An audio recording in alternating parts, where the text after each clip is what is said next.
আসসালামু আলাইকুম সবাইকে। প্রতিদিন সকালবেলা যখন আমি ছাদে আসি তখন কিছু না কিছু হাতে নিয়ে আসি। আজকে নিয়ে এসেছি বিভিন্ন ধরনের যে ফলের খোসা যেটা বাসার মধ্যে খাওয়া হয়, সেগুলো পরবর্তীতে ছাদে এনে শুকিয়ে গাছের গোড়ায় দেই। তো ভাবলাম যে নিয়ে যাই, আর এরকম প্রতিনিয়ত আমার নিয়ে আসা। আর আজকে আমাদের মাটির চুলায় রান্না হচ্ছে এই মাছগুলো। তো আমি মাখিয়ে একবারে আপাকে বলেছি যে আপনি চুলাটা জ্বালিয়ে দেন, আর আস্তে আস্তে মাছটা হতে থাকুক, আর পাশাপাশি আমরা অন্যান্য কাজগুলো করব আজকে ছাদের। তো আপনারা দেখতে পাচ্ছেন এইরকম কিন্তু শীতকালীন মানে ধনেপাতা বা টমেটো এসব দিয়ে মাছগুলো রান্নলে কিন্তু অনেক মজা। আর এখানে মাছ রান্নার যে গন্ধ ছড়িয়েছে সেটার জন্য বাইরের একটা বিড়াল চলে এসেছে ছাদে এবং সে আমাদেরকে দিয়ে দৌড়ে চলে গেল। আর আমরা মূলত আজকে ছাদে অনেক কাজ করেছি এবং করার চিন্তা ভাবনা আছে।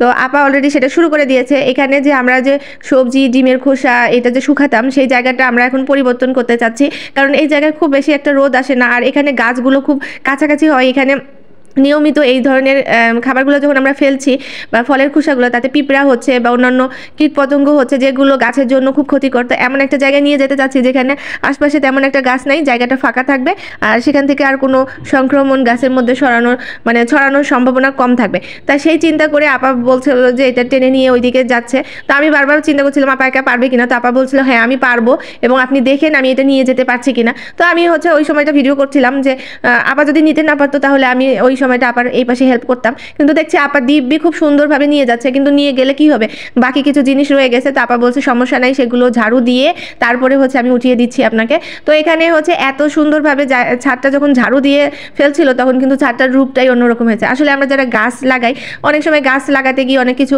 পাতা টাতা দিয়ে গাছটা ছাদটা একটু নোংরা হয়ে যায়, আর যেদিন ঝাড়ু দেওয়া হয় সেদিন মনে হয় যে বাসার উঠোন যেরকম ঝাড়ু দিলে একটা শান্তি শান্তি ফিল হয় না, ঠিক সেই রকম। পরিষ্কার পরিচ্ছন্নতা যারা পছন্দ করে তাদের কাছে আসলে এই জিনিসটা খুবই ভালো লাগার জিনিস। তো আমি ভাবলাম যে শুধু গাছের পরিচর্যা করলে হবে না, মাঝে মাঝে আমরা ছাদটাও যদি এরকম পরিষ্কার করি তাহলে দেখতেও সুন্দর লাগে, নিজেরও শান্তি শান্তি অনুভব হয়। তো আবার সেই কাজটাই করছে ছাদটাকে আজকে পুরোপুরিভাবে নিট অ্যান্ড ক্লিন করার চিন্তা ভাবনা।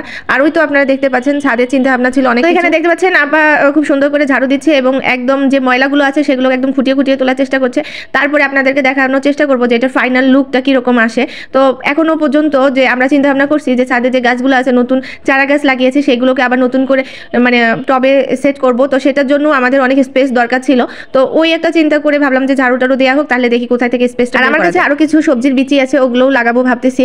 তো ওই জন্য আগে ছাদটাকে একটা সুন্দর লুক আনার চিন্তা ভাবনা ছিল। আর এর ফাঁকে আমি বাসায় গিয়েছিলাম এবং বাসা থেকে ফ্রেশ হয়ে আবার চলে এসেছি, এবং তখন আমি এসে দেখছি আপা অলরেডি আরেকটা কাজে হাত দিয়েছে, কারণ ওই কাজটা শেষ হয়ে যাওয়ায় আপা তখন চিন্তা করছিল যে এই কাজটা করলে মোটামুটি অনেকটা কাজ এগিয়ে যায়। তো আপা এখানে মূলত যে আমরা যে লাল শাকের বিচি করতে রেখেছিলাম, যে আমরা আর বাইরে থেকে বিচি কিনবো না, শুধুমাত্র গাছের যে বিচি আছে ওই বিচি দিয়ে আমরা আবার নতুন করে শাক লাগাবো, সেটাই আপা প্রিপারেশন নিচ্ছে। গাছ একটা থেকে বিচি বের হয়েছে, তো ওটাকে কেটে আবার শুকাতে, আর মোটামুটি 2-1 দিন রোদ্রে দিলেই কিন্তু বিচিগুলো একদম সুন্দরভাবে আমরা আবার লাগাতে পারবো। তো ওই অপেক্ষায় থাকলাম।